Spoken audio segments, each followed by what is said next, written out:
trovato una traccia olfattiva, per cui fosse un animale o qualcosa. Adesso cambia il capomuta. Allora è facile, questo è il freno davanti e questo è il freno dietro.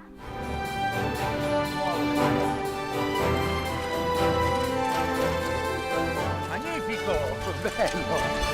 Vero?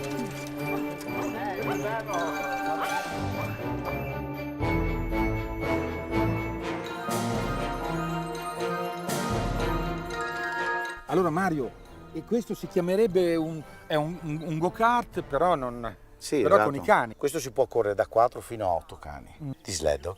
Sled dog. Ma senti, qui fate delle gare, cioè è una Sì. disciplina sportiva, è Noi- una cosa divertente e basta, com'è? No, noi qui abbiamo una pista di 12 km. Qui vengono a allenarsi, vengono a correre la domenica. Poi abbiamo la scuola italiana nostra. Scusa, e invece questa imbragatura che mi hai messo non serve per fare delle gare? No, per fare dog trekking. Dog trekking, cioè Andiamo a passeggiare in Consiglio. col cane? Col cane. Attaccato alla pancia? Sì. Che cane mi dai? Come si chiama? Ti do Biber. Mi sembra il più cattivo di tutti.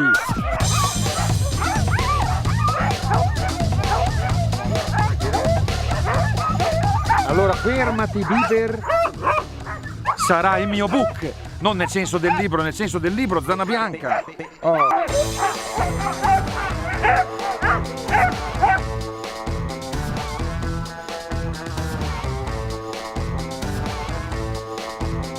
Andiamo. Adesso lei sta andando un po' dove vuole. Ecco com'è. Allora non è il padrone che porta in giro il cane, in questo caso è davvero il cane che porta in giro il padrone. Sì, ma diciamo che si dà un po' il comando. In line, Silver, vedi? Se lei dice in line, stai dritta. Sai che è molto rilassante, mi sta dando un contributo serio la deambulazione. Senti, ma e questo sport, diciamo così, cioè tu lo offri ai turisti come possibilità? Esatto.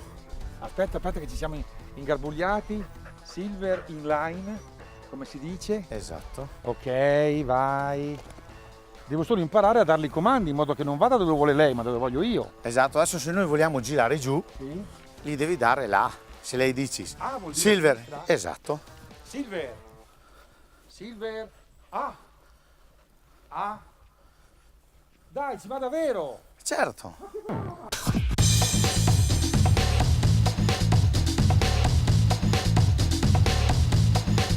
Silver. Vieni qua. Silver Zanna Bianca. Guarda che cosa ho qua. Guarda. Oppa. Mai i dentini? Brava, gentile, carina, dolce e deliziosa.